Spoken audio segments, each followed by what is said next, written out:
Okay.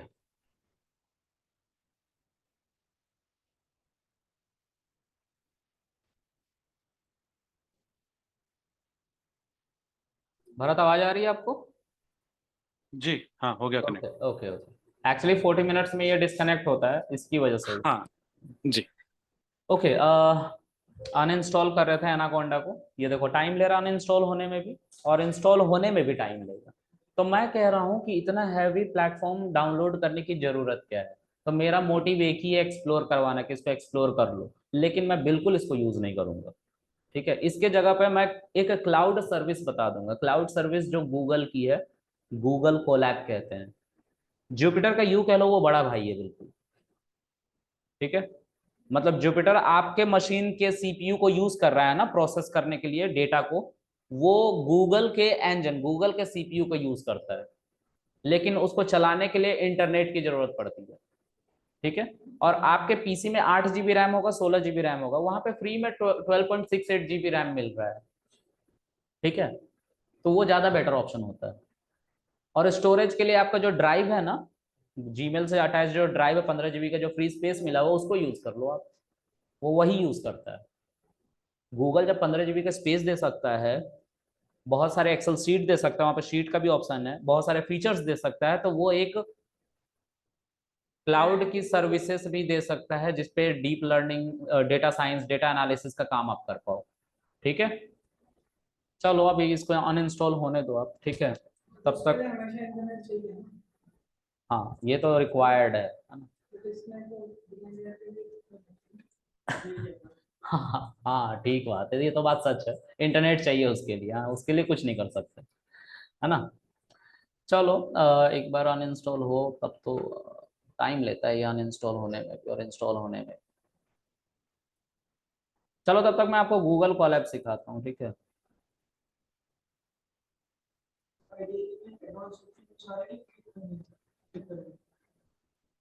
क्या?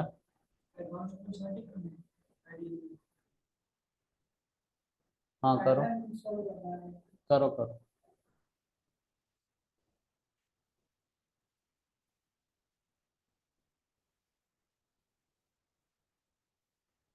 देख लो, मेरा 16 GB रैम है। I am uninstalling my Anaconda but still it is hanging. कर रहा है ये हैंग। ठीक है। इसमें ग्राफिक कार्ड्स भी लगे हुए हैं, फिर भी हैंग हो रहा है। आप ही लगा लो, सोच लो थोड़ा सा कि क्या होगा। खैर नहीं, ऐसा नहीं है। देखते हैं। बहुत सारी चीजें चल रही है मेरे पीसी में ना, इसकी वजह से ये हो रहा है। इसको बंद कर लेते हैं।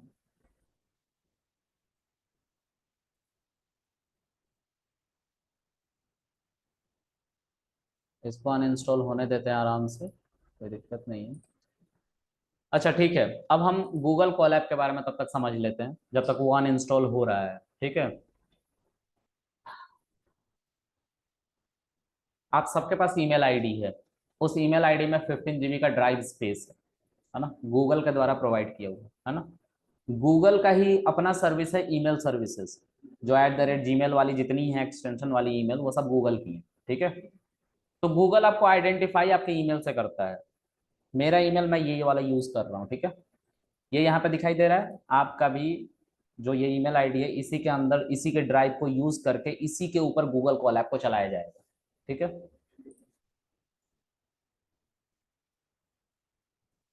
यहाँ पे आप सर्च करोगे गूगल कोलैब।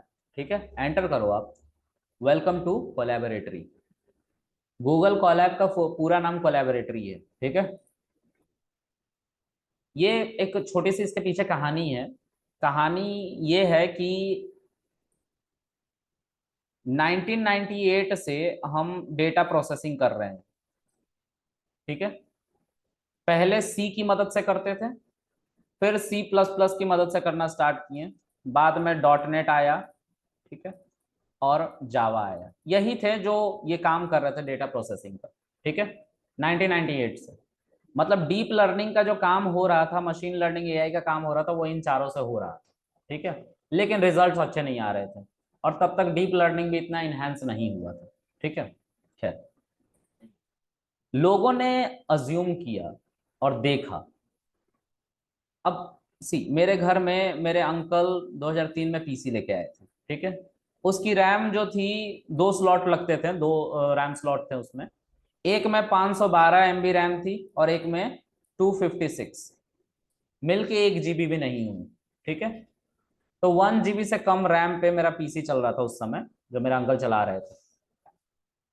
दिक्कत यह है कि जब डेटा प्रोसेसिंग कराई जाती है तो डेटा 1 GB से कम का तो होता नहीं है, और होता भी है तो उस डेटा का कोई यूज केस नहीं है। यूज क्या ही करोगे आप, है ना। तो जब आप एनालिसिस भी कर रहे हो, डेटा एनालिसिस, तो डेटा को उसमें फिल्टर करना होता है। ठीक है। और डेटा को आप, लेट से आपके पास 10 GB का कोई डेटा है जो आपके एक्सेल सीट में रखा हुआ है, जब आप उसको क्लिक करते हो तो वो 10 GB का रैम आपके हार्ड डिस्क के अंदर पड़ा होता है, हार्ड डिस्क के अंदर पड़ा होता है। ठीक है। जैसे ही आप क्लिक करते हो उस डेटा को, डबल क्लिक करते हो स्टार्ट करने के लिए, वो सारा का सारा डेटा उठ के आपके तुरंत रैम पे आ जाता है। मेरी बात समझ रहे हो आप। तो 10 GB का ये डेटा था, आपके रैम पे। आपके रैम का साइज क्या होना चाहिए इसको मैनेज करने के लिए? 10 GB होना चाहिए ना, क्योंकि सारा का सारा उठ के प्रोसेस आ गया ना। इसको आप लोगों ने कभी देखा हो तो शायद रिलेट कर पाओ। टास्क मैनेजर एक होता है हमारे पीसी में। इस टास्क मैनेजर में कौन सा ऑपरेशन चल रहा है वो सब कुछ दिखाया जा रहा है, और कौन कितना रैम ले रहा है, मेमोरी कंज्यूम कर रहा है, वो सब दिखाया जा रहा है। अभी जूम 251.5 MB स्पेस ले रहा है रैम पे। तो अगर मैं 10 GB का फाइल पर डबल क्लिक कर दूं स्टार्ट करने के लिए, तो वो डिस्क से, मतलब हार्ड डिस्क से हमारे रैम पे सीधा आ जाएगा, और हमारा जो रैम की प्रोसेसिंग है वो स्लो हो जाएगी। हो सकता है कि हम फील करें कि अभी हमारा पीसी स्टक हो गया है, और फिर अचानक से सारा प्रोसेस बंद हो सकता है, क्रैश हो सकती है पीसी। ऐसा होता है। ठीक है। तो उस समय प्रोसेसिंग कराना थोड़ा सा टफ था, इसको गूगल भी देख रहा था। ठीक है। 2014 तक एक एस्टिमेटेड कोस्टिंग थी कि अगर कोई कंपनी एआई पे काम करे, यानी कि डेटा प्रोसेसिंग पे, ये कहने का मतलब है मेरा। ठीक है। तो वो एआई पे अगर काम कर रही है तो उसको तकरीबन वीकली $20,000 का पेमेंट करना पड़ता था अपने हार्डवेयर पे, वीकली। ठीक है। बहुत एक्सपेंसिव था। इसीलिए क्लाउड सर्विसेज इतने इनहेंस हुई अचानक से। जो AWS क्लाउड का आप जिक्र सुनते हो, वो 2006 से है मार्केट में, लेकिन यूज अब जाके ज्यादा हो रही है। ठीक है। हम क्या करते हैं क्लाउड पे? क्लाउड पे बेसिक, क्योंकि हम एक क्लाउड सीखने जा रहे हैं, एक छोटा सा क्लाउड है ये जिसको हम सीखने जा रहे हैं, तो क्लाउड के बारे में समझना जरूरी है, इसलिए मैं क्लाउड के बारे में बात कर रहा हूँ। तो क्लाउड पे बेसिकली हम कुछ नहीं कर रहे होते हैं, जैसे हमारा पीसी है ना, वैसा ही पीसी हम क्लाउड पे रेंट कर रहे होते हैं। रेंट करने का मतलब खरीद रहे होते हैं।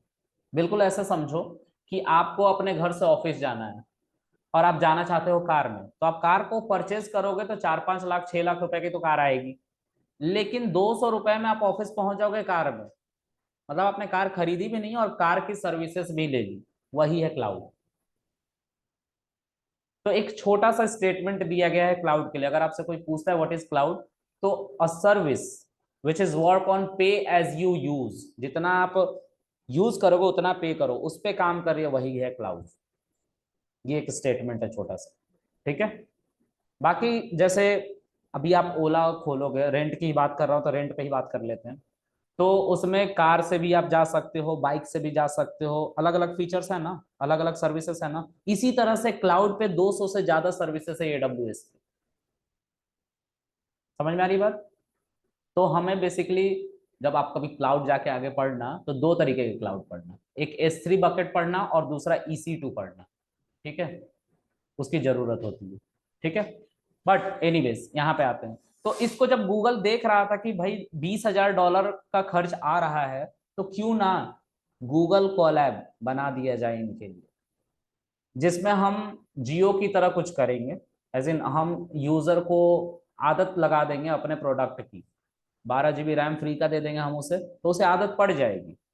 फिर वो थोड़ा सा उससे पेमेंट लेंगे कि भाई 12 GB जो रैम है वो 100 GB रैम हो सकता है, आपको मंथली बेसिस पे $30 या $50 मुझे पे करने हैं। बाकी आप महीने भर यूज करो 100 GB रैम, मुझे फर्क नहीं पड़ता, क्योंकि वो तो रखा ही हुआ है ना मेरे पास। मैं आपको रेंट कर दे रहा हूँ, $50 ही तो ले रहा हूँ। कुछ भी मेरा हार्डवेयर खराब होगा उसकी मेंटेनेंस और सारी जिम्मेदारी मेरी। आप बस यूज करो, यूज करने के लिए $50 पर मंथ दे दो। बात समझ में आ रही है आपको? ओके। तो अब इस फाइल पे आप क्लिक करोगे और याद रखेंगे इस ईमेल को, जितनी भी चीजें बनेंगी वो इस ईमेल के अंदर जा रही होंगी। ठीक है? तो यहां पे आप क्लिक करोगे, न्यू नोटबुक दिख रहा है, न्यू नोटबुक पे क्लिक करोगे तो आपको फील आएगा कि आपने जुपिटर लैब स्टार्ट कर लिया है। थोड़ा सा टाइम लगेगा।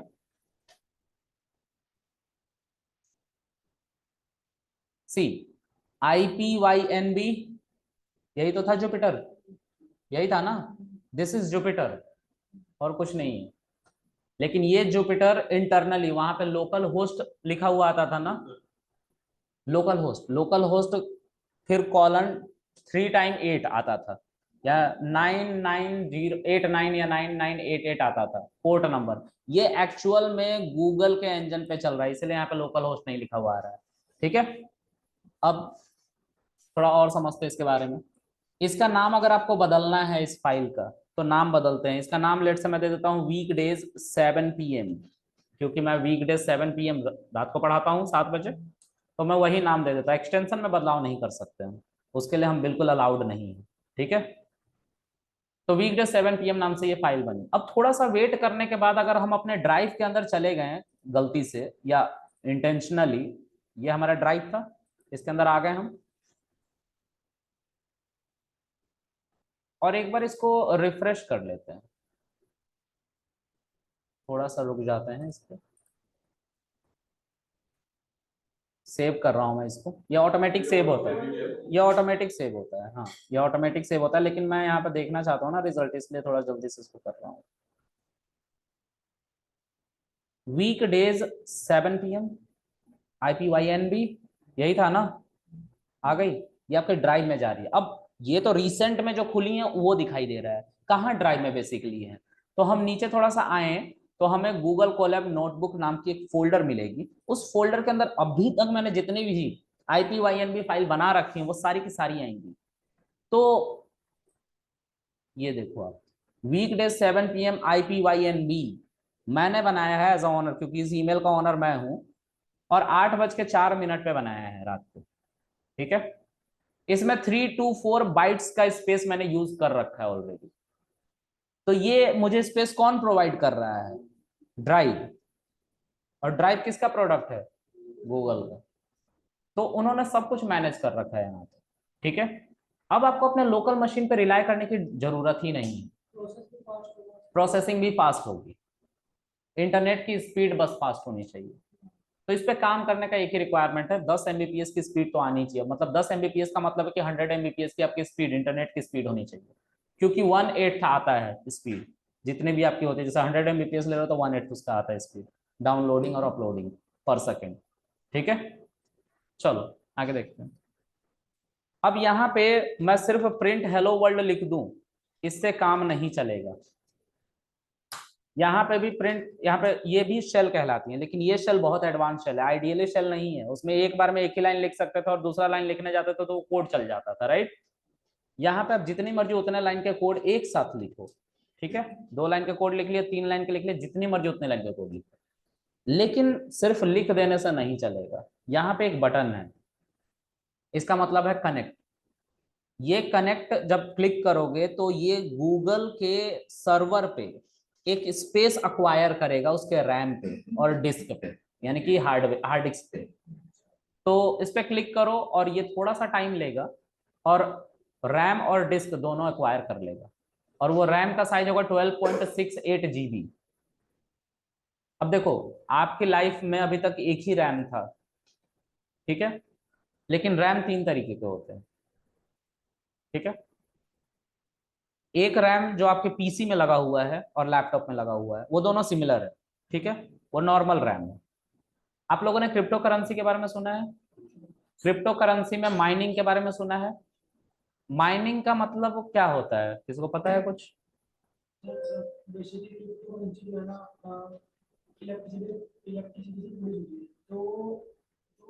नहीं नहीं, ऐसा कुछ नहीं होता। किसी और को कुछ पता है? भरत, आप बताएंगे? जी, क्या चीज? क्रिप्टो करेंसी माइनिंग के बारे में कुछ पता है? नहीं दादा। आप बताएं, आप लोगों में से कोई। चलो मैं बताता हूँ। देखो, मैं इंडिया से लेट से दुबई गया, तो मुझे दुबई की करेंसी चाहिए होगी। मैंने लेट से 100 रुपीज दिया INR, ठीक है, एक्सचेंज पे जब दुबई पहुंचा, तो उन्होंने 17 के हिसाब से मुझे रियाल दिया। रियाल ही चलता है, दिरहम चलता है? दिरहम चलता है, दिरहम दिया। तो उन्होंने मेरे अमाउंट के बराबर मुझे पैसे नहीं दिए, जितना भी बन रहा हो। लेट से 10 रुपए का रेट चल रहा है, ठीक है, तो मुझे इनको 10 दिराम देना चाहिए था। वो मुझे 10 दिराम देते, लेकिन उन्होंने 10 दिराम नहीं देके 9 दिराम दिए, बस 1 दिराम रख लिया कमीशन।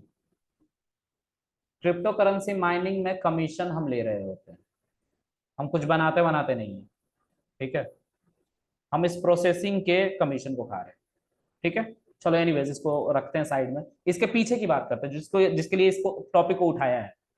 वहां पे तुम लोगों ने सुना होगा कि बहुत पावरफुल प्रोसेसर चाहिए होते हैं, और वो पावरफुल प्रोसेसर और कुछ नहीं बल्कि रैम होती है। रैम, जिनको हम GPU कहते हैं, ग्राफिकल प्रोसेसिंग यूनिट, ठीक है। उस GPU से हम जो कैलकुलेशन रैम से 16 घंटे में लेट से कर रहे हैं, उस GPU की हेल्प से 4 घंटे में वो प्रोसेसिंग करी जा सकती है। और GPU को एनवीडिया मेजरली बनाता है, ठीक है। एनवीडिया सबसे पहले लेके आई थी, आई गेस वही ज्यादा पॉपुलर है, तो एनवीडिया बनाती है, ठीक है। एनवीडिया का नाम बहुत है जीपीयूज बनाने में। और जीपीयूज की जो कॉस्टिंग है, 8 GB रैम वाला जीपीयू आप खरीदने जाओगे तो 24,000 से 58,000 के बीच में एक ही जीपीयू आती है। उतने में लैपटॉप हमारा आ जाता है, आ जाता है ना। तो उसमें कॉस्टिंग जाती है। तो बेसिकली क्या है वो समझते हैं। तो रैम जो होती है वो 3 तरीके की होती है। पहला नॉर्मल रैम, जो आपके पीसी और मॉनिटर में उसमें लगा हुआ है, लैपटॉप में। दूसरा होता है जीपीयू। जीपीयू का फुल फॉर्म है ग्राफिकल प्रोसेसिंग यूनिट। और तीसरा है टीपीयू, जिसको गूगल ने बनाया है। गूगल इसको बेचती नहीं है, याद रखेंगे। गूगल इसको सिर्फ रेंट कर सकती है, बेचती नहीं है इसको, कभी मैन्युफैक्चरिंग में नहीं डाला, अपने लिए सिर्फ बनाया था उन लोगों ने। तो 3 तरीके की रैम होती है। टीपीयू का फुल फॉर्म होता है टेंसर प्रोसेसिंग यूनिट। टेंसर का मतलब होता है नंबर, प्रोसेस का मतलब होता है नंबर को प्रोसेस करना, और यूनिट का मतलब एक स्लॉट, ठीक है। अब जो काम यहाँ पे 16 GB में 16 घंटे में हो रहा है, जो डेटा प्रोसेसिंग 16 घंटे में हो रही है, या जो भी ऑपरेशन 16 घंटे में हो रहा है, यहाँ पे वही ऑपरेशन 4 घंटे में होता है, और यहाँ पे वही ऑपरेशन 1 घंटे में होता है। ये एक अप्रोक्सीमेट डेटा है, ठीक है। एक समझाने के लिए आपको समझा रहा हूँ ऐसे करके, है ना। ऐसा आप बिल्कुल हार्ड एंड फास्ट मत समझ लेना कि यही होता है बिल्कुल, ठीक है। लेकिन कम टाइम लगता है टीपीयू में as compare to all the other RAM, ठीक है। ओके, इन तीनों तरह के रैम का एक्सेस हमें मिलता है यहाँ पे गूगल कोलैब। देखो कनेक्ट हो गया, कनेक्टेड दिखा रहा है। अब कनेक्टेड जब दिखा रहा है तो रैम डिस्क आ रहा है। अब इस पर जब कर्सर रखोगे तो आपको दिखाई देगा connected to Python 3 Google compute engine backend, ठीक है। और रैम पे लिखा हुआ है 0.85 GB इन यूज है। कितने में से? 12.68 GB में से। अब यहाँ पे एक डिस्क भी दे रखा है। डिस्क में जो साइज यूज हो रखा है 24.17 GB आउट ऑफ 1072 GB। लेकिन इसको आप यूज नहीं करेंगे, इस डिस्क को नहीं आप यूज करेंगे। इस डिस्क को यूज करने का मतलब है आप परेशान रहोगे और कुछ नहीं। क्यों परेशान रहोगे ये आगे चल के बताऊंगा। आप इसकी जगह पे क्या यूज करोगे? अपना ड्राइव, ठीक है। ड्राइव में ही सारा डेटा डालोगे आप। और ड्राइव की मैक्सिमम स्टोरेज क्या है? 15 GB। तो आपका जो डेटा होगा वो 15 GB से कम होना चाहिए, और उतना स्पेस भी होना चाहिए उसमें, ठीक है। ऑल राइट, अब हम शिफ्ट एंटर प्रेस करेंगे इस शेल में जाके, तो इसका आउटपुट आएगा। तो इसके आउटपुट में बहुत सारी चीजें होंगी। यहां से जब मैंने शिफ्ट एंटर किया तो एक डेटा पैकेट गया इंटरनेट पे। इंटरनेट पे मतलब कहाँ? गूगल के सर्वर पे। गूगल के सर्वर पे जो आपने रैम एक्वायर कर रखा है उस पर प्रोसेसिंग हुई। प्रोसेसिंग होने के बाद एक आउटपुट जनरेट हुआ। उस आउटपुट को फिर हमारे पीसी पे भेजा गया, और फिर हमें उसका आंसर मिला यहाँ पे हेलो वर्ल्ड के फॉर्म में। समझ में आ रही बात? ओके। हाँ, इसीलिए तो मैं कह रहा हूँ इंटरनेट की स्पीड अच्छी होनी चाहिए, इसीलिए मैं कह रहा हूँ। लेकिन एक चीज और देखते हैं, जब हम डेटा प्रोसेसिंग करते हैं ना, तो हम जैसे शिफ्ट एंटर दबा के भी गए, लेट से शिफ्ट एंटर प्रेस कर दिया और रुक गए। एक बार प्रेस किया और उसमें अगर तुम्हारे लोकल मशीन में 6-7 घंटे लग रहे हैं, तो यहाँ पे वो काम फास्ट होगा, क्योंकि वो रेगुलर डेटा ट्रांसफर होता है, तो रेगुलर आउटपुट भी आते रहता है उधर से। ठीक है, तो वो प्रोसेसिंग फास्ट हो जाती है। लंबे, हाँ ऑटो सेव होता है, लंबे कामों के लिए बहुत अच्छा है। अच्छा, अब एक और चीज देखते हैं। अभी मैंने बताया कि जीपीयू और टीपीयू एक्सपेंसिव है। जीपीयू का तो खैर कॉस्टिंग हमें पता है कि 25,000 से लेके 58,000 तक 8 GB का रैम मिलता है जीपीयू में। लेकिन टीपीयू का नहीं पता है, लेकिन टीपीयू मार्केट में बिकती भी तो नहीं है। चलो, हमें अभी जीपीयू रैम से कनेक्ट किया गया है, नॉर्मल रैम। अब रन टाइम टाइप में जाओगे आप और यहाँ पे चेंज रन टाइम टाइप में आओगे, तो यहाँ पे आपको एक पॉपअप मिलेगा और इस पॉपअप में नन लिखा हुआ है। नन का मतलब होता है रैम। अभी आप नन से कनेक्टेड है, यानी कि रैम से कनेक्टेड है। आपको जीपीयू से कनेक्ट होना है तो जीपीयू यहाँ पे सेलेक्ट करना पड़ेगा। जीपीयू भी 3 तरीके के होते हैं, लेकिन यहाँ पे सपोर्ट सिर्फ एक तरीके का दिया गया है, T4 का। ठीक है, टाइप है T4, पैरेलल कंप्यूटिंग होती है जीपीयूज में। हाँ, ये सब मैं तब बताऊंगा जब एआई पढ़ाऊंगा, क्योंकि वहां पे इन सब का यूज है। अभी आपकी लाइफ में अभी अभी कोई यूज नहीं, वह बहुत बहुत बिगिनर लेवल पे बैठे। जब पैरेलल कंप्यूटिंग हो, आप पैरेलल कंप्यूटिंग का मतलब ऐसा समझो कि आपने कोई वीडियो लेट से डाउनलोड किया, 10 वीडियोस हैं, तो 10 एक साथ डाउनलोड हो रही है ना, उसको पैरेलल कंप्यूटिंग कहते हैं। अगर एक एक करके डाउनलोड हो रही है, उसको पैरेलल कंप्यूटिंग नहीं कहते हैं, उसको रैम कर रहा है। जीपीयू जब ये काम करेगा तो वो सबको एक साथ डाउनलोड करेगा। समझ में आ रही बात? तो डाउनलोडिंग का बस मैंने एग्जांपल दिया, प्रोसेसिंग का मतलब था यहाँ पे। हाँ राइट, इसीलिए फास्ट काम करता है जीपीयू, और टीपीयू और फास्ट काम करता है। ठीक है, पैरेलल कंप्यूटिंग की हेल्प से ये फास्ट काम कर रहे होते हैं। चलो आगे देखते हैं। देख लो, कनेक्ट करा करा के दिखा रहा हूँ यार, मैं बस ओवरव्यू बता रहा हूँ आपको। कनेक्टिंग फिर से पता है, पिछला वाला जो इसने रैम ले रखा था उसको छोड़ेगा, उसका पॉपअप देगा कि प्रीवियस रन टाइम टाइप को मैं डिलीट मार रहा हूँ। ठीक है, मैं नया रैम अक्वायर करा हूँ जीपीयू पे, तो पुराना जो रैम वाला मेरा स्पेस था उसको मैं डिलीट कर रहा हूँ, और मुझसे पूछता तो मैं बोल रहा हूँ ओके कर लो, कोई दिक्कत नहीं। डेटा तो वो डिलीट हो गया ना, जो ये प्रोसेसिंग की आपने हेलो वर्ल्ड, ये डिलीट हो गया। अब यहाँ पे जीपीयू आपको मिलेगा, Google compute engine backend GPU, और यहाँ पे भी रैम सिमिलर है। ठीक है, 12.68 जीबी जो आपको मिल रहा है। ड्राइव में नहीं है, अब ड्राइव में है, वो नहीं, आप समझे नहीं। वो सब डेटा, ये सब जो दिख रहा है आपको, ये सब डेटा है। ठीक है, हाँ, सी ए इज इक्वल टू 10। ठीक है, करके दिखाता हूं मैं। और प्रिंट अगर मैं इसको करूँ ए को, तो मुझे 10 मिल रहा है आउटपुट में, देखो मिल रहा है ना। अब ध्यान से देखना, मैं फिर से रन टाइम टाइप चेंज कर रहा हूँ, उस पर टीपीयू सेलेक्ट कर रहा हूँ। ठीक है, तो देखो, अगर सब कुछ सही रहा तो मैं ए को प्रिंट कराऊंगा तो 10 आना चाहिए, राइट। सब कुछ सही रहा तो चेंज करने के बाद भी। अभी देखना क्या होगा, मैं जैसे ही रन टाइप टाइम को चेंज करूंगा ना, और यहाँ पे मैं टीपीयू लगा देता हूँ और सेव करता हूँ। टीपीयू पे एलोकेशन हो रहा है, टीपीयू का अक्वायर कर रहा है प्रीवियस रन टाइम टाइप, मतलब ये जो ए की वैल्यू 10 है ये भूल जाता है। इनपुट खत्म हो गया, वही समझा रहा था। हाँ। आप लोग थोड़ा सा बहुत हाई लेवल का क्वेश्चन पूछ देते हो, इसलिए थोड़ा बताना मुश्किल हो जाता है कि मैं इसको कैसे बताऊं। चलो, अब मैं प्रिंट ए करूंगा। अब देखो टीपीयू से मैं कनेक्टेड हूँ, राइट, देखो टीपीयू लिखा हुआ है वहां पे। अब मैं प्रिंट ए करूंगा, एरर। ए नहीं पता है क्या होता है, क्योंकि ऊपर वाला शेल सब भूल चुका है वो। ठीक है, अगर सब कुछ याद करना है तो शुरू से चलाना पड़ेगा। समझ में आ गई बात? यही हो रहा था, वापस में जीपीयू पे कर दो तो फिर से भूल जाएगा वो सब कुछ। हाँ, पूरा भूल चुका है वो, बार बार डायनेमिकली एलोकेट होता है, क्योंकि तुमने स्पेस छोड़ा तो दूसरा को यूज कर रहा है उसे। जी बताएं, कुछ पूछ रहे हो तो बता दो। चलो, अभी लगता है कि मुझे ये अनइंस्टॉल हो चुका है। नेक्स्ट कर लेते हैं। ये रिबूट पे ये बाय डिफॉल्ट रहेगा, तो अगर आप नेक्स्ट कर दोगे बिना पढ़े तो पीसी बंद होकर फिर से स्टार्ट होगा। ठीक है, हम I want to do it later. ठीक है, ऐसा कर लेते हैं। ओके, अब यही एनाकोंडा में होता, तो यहाँ पे चलते हैं क्रोम पे फिर से और एनाकोंडा को इंस्टॉल करते हैं।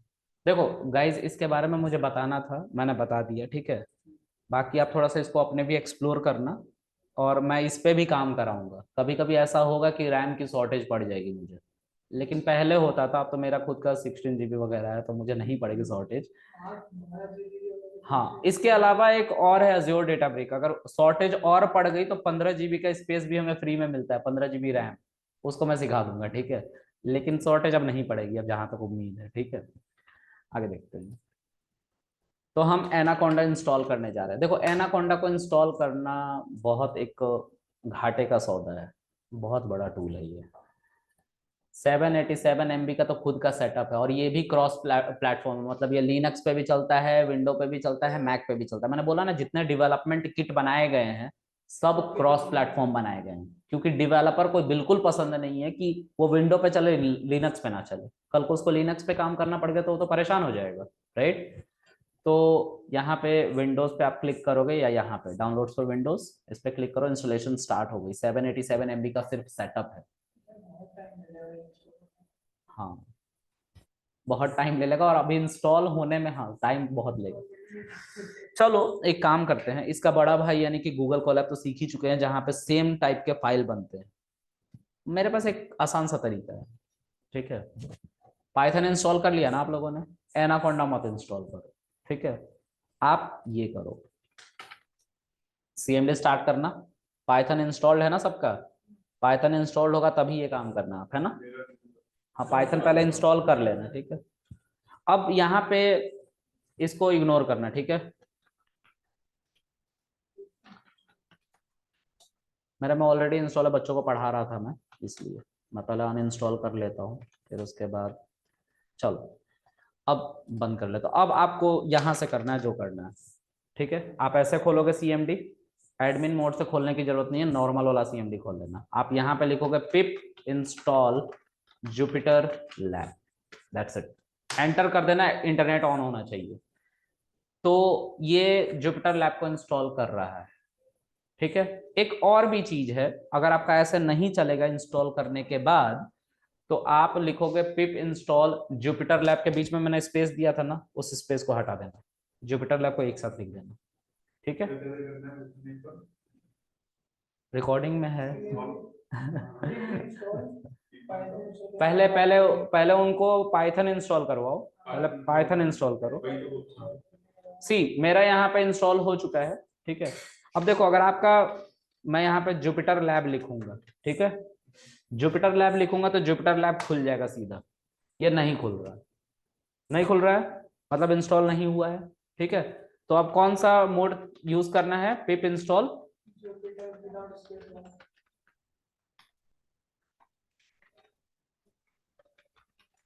जुपिटर लैब को एक साथ लिखेंगे और एंटर करेंगे।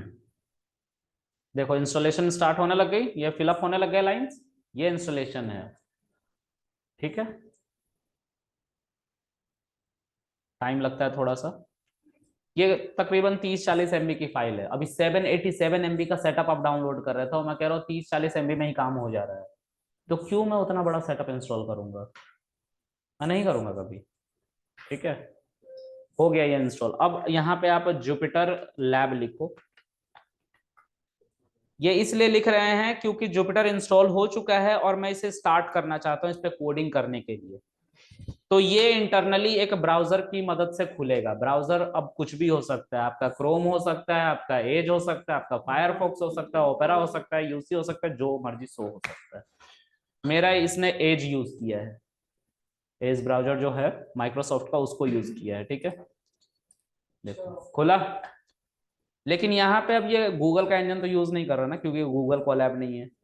तो ये लोकल होस्ट मेरे मशीन का प्रोसेसर यूज कर रहा है, और इंटरनली ये ब्राउजर पे खुलता है, इसीलिए पोर्ट नंबर का सहारा ले रहा है। 2000 पोर्ट नंबर के बाद सभी पोर्ट एक्सपेरिमेंटल होते हैं। अब नेट नहीं यूज करेगा, इसके बाद नेट नहीं यूज करेगा, इतना खुल गया, अब नेट नहीं यूज करेगा, ये आपका लोकल मशीन का CPU यूज करेगा, ठीक है। इसके अंदर भी देखो अनटाइटल्ड आ रहा है, एक सेकंड, इसके अंदर भी अनटाइटल्ड आ रहा है और IPYN भी आ रहा है। तो इस अनटाइटल्ड नाम को चेंज करने के लिए आप ऐसे सेलेक्ट नहीं कर सकते जैसे वहां पे ड्रैग करके सेलेक्ट किया, इस पर राइट क्लिक करके आपको क्या करना होगा, रीनेम ऑप्शन लेना पड़ेगा। और रीनेम में आपको क्या लिखना पड़ेगा, तो जो आप नाम देना चाहते हो वो लिख लो, ठीक है। लेकिन ये फाइल बनेगी कहाँ, अभी इसकी भी तो सबसे बड़ी समस्या है कि कहाँ बन जाएगी यार। तो मैं क्या करूंगा, इसको इसको बंद कर लूंगा अभी, ठीक है। इसको भी बंद कर लूंगा। हमारा फाइल सिस्टम कहाँ है, class on gate. Class on gate के अंदर वीकडे 7, इसके अंदर हम बनाए तो ज्यादा बेटर रहेगा, ठीक है। तो हम इस पे क्लिक करेंगे, सारा पाथ सेलेक्ट हो जाएगा और CMD लिख देंगे, इस पाथ के साथ आ गए हम। अब यहाँ पे हम जुपिटर लैब लिखेंगे और एंटर कर देंगे और फिर से जुपिटर लैब खुल जाएगा एक पोर्ट नंबर पे, ब्राउजर की हेल्प से खुल गया। अब जो जो उसके अंदर फाइल्स थी वो फाइल्स इधर की तरफ दिखाई देंगी, दिखाई दे रही है क्या, ठीक है ना। ये अब हमें पता है कि कहाँ ये खुलेगा, राइट। इस पे आप क्लिक करोगे तो एक पाइथन की फाइल खुलेगी जो जुपिटर लैब की फाइल है, बेसिकली IPYNB एक्सटेंशन वाली फाइल है। इस पे आप राइट क्लिक करो और रीनेम करो। इसको रीनेम करोगे तो आप यहाँ पे नाम दे सकते हो। तो इसको आप क्या नाम देना चाहते हो, थर्ड दे दें क्या, थर्ड दे देते हैं, IPYNB। अब यहाँ पे भी आप लिखो प्रिंट हेलो वर्ल्ड, ये सेम है जो अभी आप चला के आओ गूगल कॉल है, वहां पे गूगल का CPU यूज हो रहा है और स्टोरेज के नाम पे ड्राइव यूज हो रहा है, ठीक है। आ रहा है आउटपुट, ये हमारा जुपिटर लैब है। इसके लिए आप एनाकोंडा इंस्टॉल कर रहे थे, 30-40 MB में काम हो गया हमारा, हो गया ना। हमें जो चाहिए वो हम लेके आएंगे ना, क्यों फिजूल का अपना मेमोरी बर्बाद करें, प्रोसेसर स्लो होता है बस, ठीक है। ओके, अभी भी वो इंस्टॉल शायद हो गया होगा। अब इसको चाहे तो डबल क्लिक करके इंस्टॉल कर ले, आपकी मर्जी, मैं नहीं कर रहा, ठीक है। आप चाहे तो डबल क्लिक करके कर ले। भरत इसको करना है इंस्टॉल तो बता दें, कर दूंगा मैं कि हो जाएगा। नहीं, अभी नहीं, बाद में देखेंगे अभी। हाँ फिर ठीक है, इसको रहने देते हैं, हाँ। हम इस पे आ जाते हैं, ठीक है। तो अब आज के लिए इतना रखते हैं। एक एडिटर हमारा छूट गया है, वो पाईचार्ट में। मैं अवेयर करा रहा हूँ आपको एडिटर सबसे, ठीक है। आप प्लीज 7 o'clock आ जाएं, क्योंकि आप लोगों ने बोला था कि 6:45 आप आ जाएंगे और आप आ नहीं पा रहे हैं, है ना। तो आप 6:45 आ जाए, मैं 6:45 से मीटिंग स्टार्ट रखूंगा, ठीक है। और मैं पढ़ाना स्टार्ट कर दूंगा, ठीक है। और मैं वीडियो को अपलोड कर रहा हूँ, तो आप सब मुझे प्लीज इस पे पिंग कर दे एक बार। सब ग्रुप में ऐड है ना आप लोग, व्हाट्सएप ग्रुप में ही कह रहा हूँ मैं। तो आप सब मुझे इस पे पिंग कर दें, हाय लिख दे कम से कम, तो मैं एक लिंक भेजता हूँ, उसको क्लिक करके कनेक्ट हो जाए प्लीज। कृष्णा, मैं वो दूसरे WD11 वाला लीव कर दूं? उसको लीव कर दो आप, है ना, आप इसी को ज्वाइन कर लो, है ना। इसका आपको एक बार इनवाइट भेजना पड़ेगा फिर। हाँ मैं भेज रहा हूँ, अभी भेज रहा हूँ, एक सेकेंड। ठीक है जी। वीकडेज 7 अभी जो बनाया था 26/6/2023, एक सेकंड मैं रिकॉर्डिंग बंद कर रहा हूँ गाइस।